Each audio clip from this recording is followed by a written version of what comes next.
आदाब अर्ज़ है। रिपोर्टर्स 21 में आपको खुशामदीद कहते हैं।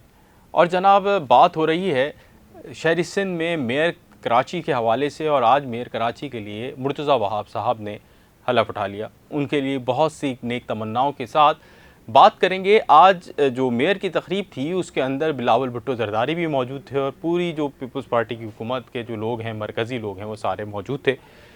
आज बिलावल भुट्टो ज़रदारी ने बड़े ही पुरजोश तौर पे लहजे के अंदर जो है वो मीडिया से बात की है, और जो उन्होंने बात की है उसके अंदर बहादुराबाद MQM का तस्करा भी नहीं किया। यानी कि या तो इस कदर अहमियत ही नहीं दी या फिर उनको अपना करीबी साथी तस्वुर कर लिया। दूसरा पॉइंट है जनाब कि PDM का जो इत्तेहाद है, यानी जिसके मरकज़ी पार्टियों में मुस्लिम लीग नून, पाकिस्तान पीपल्स पार्टी और जमीयत उलमा इस्लाम फजलुर रहमान ग्रुप है, अब वो इत्तेहाद टूटने को है। इस व्लॉग में इसके साथ साथ ये भी बताएंगे कि बिलावल की बमबारी की जद में सभी आए और किस तरह आए। तो जनाब, व्लॉग शुरू करने से पहले डिटेल उसकी, अगर अभी तक आपने रिपोर्टर्स 21 को सब्सक्राइब नहीं किया है तो आपसे गुजारिश होगी कि हमारे चैनल को सब्सक्राइब कर लीजिए और हमारी वीडियोस को लाइक और शेयर कीजिए।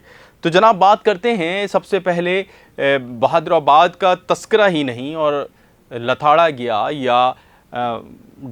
या सख्त ज़बान इस्तेमाल की गई बानी अल्ताफ़ के हवाले से।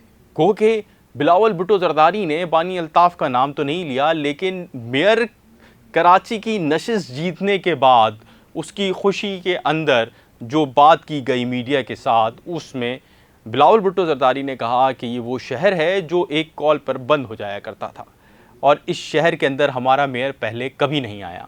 अब हमारा मेयर आ गया है, हमारा मेयर आ गया है और इस हम डिलीवर करके दिखाएंगे। धांधली के इल्ज़ामात पे भी उन्होंने बात करते हुए कहा कि 5 साल इन मामलात को मैं ख़ुद देखूंगा और कारकर्दगी का हिसाब कराची वाले 5 साल बाद मुझसे लें। यानी कि पाकिस्तान पीपल्स पार्टी, मुत्तहिदा कौमी मूवमेंट के उस गढ़ को, जिसको या ये शहर या तो कभी मुत्तहिदा कौमी मूवमेंट का रहा या जमात इस्लामी का रहा। जमात इस्लामी इससे कबल मुत्तहिदा कौमी मूवमेंट से कबल रही, और उसके बाद जब मुत्तहिदा कौमी मूवमेंट पावर में आ गई तो उसके बाद मुत्तहिदा कौमी मूवमेंट का दौर रहा या फिर जमात इस्लामी सब्स्टिट्यूट करती रही। लेकिन अब पाकिस्तान पीपल्स पार्टी का पहली दफ़ा मेयर भी आया है और बिलावल भुट्टो ज़रदारी कहते हैं कि वो डिलीवर करेंगे, वो लोग यहाँ पे फंड्स जारी करेंगे या यहाँ पे काम करवाएंगे। उम्मीद की जाती है कि वो ऐसा ही करेंगे और ये शहर के लिए बहुत खुश आइंद होगा।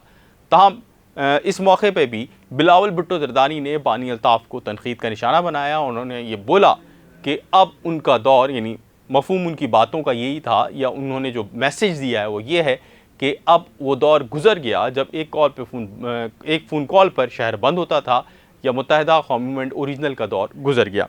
उसके साथ साथ आज जो मुसलसल ये अपडेट्स चल रही हैं कि PDM इत्तेहाद टूटने को है, और बुनियादी तौर पर अगर हम देखें तो एक दफ़ा फिर मुस्लिम लीग नून के हल्के ये बात शिकवा करते हुए फिर रहे हैं कि एक दफ़ा फिर पाकिस्तान पीपल्स पार्टी ने उनको धोखा दे दिया है या पाकिस्तान पीपल्स पार्टी उनके साथ गेम कर गई है। जो रहनुमा है उनका ये कहना है कि सैलाब ज़दगान के फ़ंड के नाम पर जो ब्लैकमेलिंग की जा रही है वो पाकिस्तान पीपल्स पार्टी की जानिब से की जा रही है।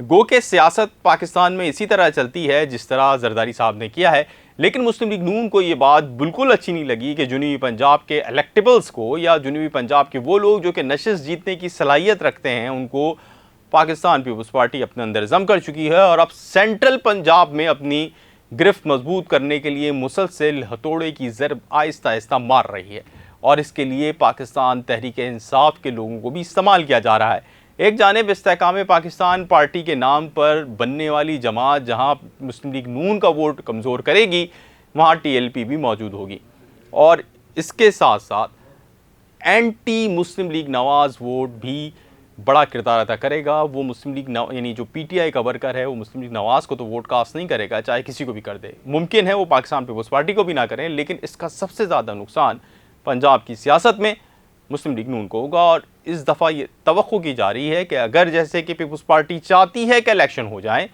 तो इसमें मुस्लिम लीग नून को खासा नुकसान होगा। ये वो मामला है जिसकी वजह से PDM इत्तेहाद तकरीबन टूटने को है, बस उसका ऐलान होना बाकी है। शाह महमूद कुरैशी जो कि पाकिस्तान तहरीक इंसाफ के मरकज़ी रहनुमा हैं, वो ये कह चुके हैं कि PDM का इत्तेहाद दर हकीकत टूट चुका है और अब इसमें कोई बात नहीं कहने को नहीं है। मौलाना फजलुर रहमान साहब कोशिश कर रहे हैं कि किसी तरह इस इत्तेहाद को जितना अरसा खींचा जा सके खींच लें, लेकिन मुस्लिम लीग नून को ये बिल्कुल सूट नहीं करता कि किसी भी तौर पे इंतखाबात हों या जनरल इलेक्शन हो या आम इंतखाबात हों, क्योंकि आम इंतखाबात में जहाँ पाकिस्तान तहरीक इंसाफ के पास लेवल प्लेइंग फील्ड नहीं होगी, जो कि आजकल जुमला यूज़ किया जाता है, लेकिन पीपल्स पार्टी के पास होगी। और बिलावल साहब इससे कबल की कह चुके हैं कि जिस तरह मेयर कराची का इलेक्शन जीता है इसी तरह पूरे पाकिस्तान में जीतेंगे। और आज भी उन्होंने कहा है कि सियासी यतीम कश्मीर से लेकर कराची तक हार रहे हैं। कोई पूछे कि सियासी यतीम क्या मुस्लिम लीग नून है, क्योंकि वहाँ पर तो जो मुकाबला था टक्कर का वो मुस्लिम लीग नून और पाकिस्तान पीपल्स पार्टी का था, और मुस्लिम लीग नून ने वहाँ पर भी पाकिस्तान पीपल्स पार्टी पे धांधली के इल्ज़ाम लगाए हैं। तलाल चौधरी ने भी कहा है कि आम इंतखाबात होने चाहिए, लेकिन इंतखाबात में इस तरह नहीं होने चाहिए जैसे कि मेयर कराची के इंतखाब। तलाल चौधरी मुस्लिम लीग नून के रहनुमा हैं। तो ये सूरत हाल है कि PDM टूट गई है और अब पाकिस्तान पीपल्स पार्टी इंतखाबात जल्द कराकर उसके ज़्यादा से ज़्यादा फ़वाइद समेटना चाह रही है। तीसरी बात, आज जनाब जो व्लॉग में के बड़ी बमबारी की, ना सिर्फ PDM में शामिल जमातों को आज बिलावल भुट्टो जरदारी ने रोंदा है, लेकिन सिर्फ नाम नहीं लिया है, लेकिन टारगेट सबको किया है। इसके साथ साथ कहा है कि बजट में सैलाब ज़दगान का फ़ंड लाजमी होना चाहिए, और हम इस पे वफाक से बात कर रहे हैं और हमें उम्मीद है कि वो इस हवाले से रखेंगे। याद रहे कि ये वो कशमकश है कि वफाक इस वक्त इतने पैसे नहीं रखता उसके मौक़िफ़ के मुताबिक कि वो सैलाब ज़दगान को फ़ंड जारी कर सकें। हो सकता है कि सियासी ब्लैकमेलिंग के नतीजे में वफाक फ़ंड जारी भी कर दें, लेकिन जो एतमाद मामलात थे वो जिस तरह इमरान खान कमज़ोर होते जा रहे हैं, उसी तरह मुस्लिम लीग नून और पाकिस्तान पीपल्स पार्टी की खलीज या उनके दरमियान दूरियां भी उसी तरह बढ़ रही हैं जिस तरह इमरान खान कमज़ोर होते जा रहे हैं। क्योंकि जो उनके एक हलीफ मुकाबले में मद्दे मुकाबिल थे, जिनसे उनको ख़तरा था, उनकी कमज़ोरी उनकी दोनों पार्टियों के लिए दूरी का सबब बन रही है, क्योंकि वो जब अकेले मजबूत थे तो इन दोनों को मिलकर भी मुकाबला करना मुश्किल हो रहा था। आज बिलावल भुट्टो जरदारी ने जमात इस्लामी के एहतजाज पर कहा है कि सिंध असम्बली में एक रुकन, कौमी असम्बली में एक रुकन, जमात इस्लामी के लोग हमारा क्या घेराव कर पाएंगे। और उन्होंने हाफिज़ नईमुर रहमान को ये नसीहत की है, कि जनाब वो सियासी जमातों के साथ चलें, यानी जमात इस्लामी को वो नसीहत कर रहे हैं कि वो सियासी जमातों के साथ चलें। और जमात इस्लामी पे उन्होंने ये इल्ज़ाम आयद किया है कि उन्होंने 9 मई के लोगों के साथ, ज़िम्मेदारान के साथ मिलकर इलेक्शन लड़ा और ये उन्होंने गलत किया उनके एक मुताबिक।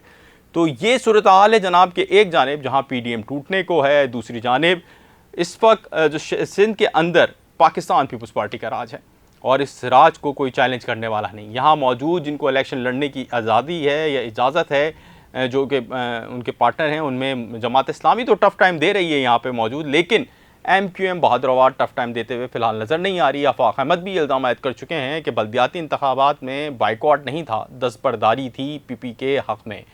और ऐसी सूरत हाल में अब जब आम इंतखाबात होंगे तो यकीनी तौर पर ये बात नविश्ते दीवार नज़र आ रही है कि बहुत ज़्यादा पीपल्स पार्टी मैंडेट हासिल करने में कामयाब होगी, जो कि उनकी शायद तवक्कुआत भी ना हो। देखते हैं कि आम इंतखाबात होते हैं पीपल्स पार्टी की ख्वाहिश पे या टेक्नोक्रेट्स की गवर्नमेंट आती है मुस्लिम लीग नून की ख्वाहिश पे।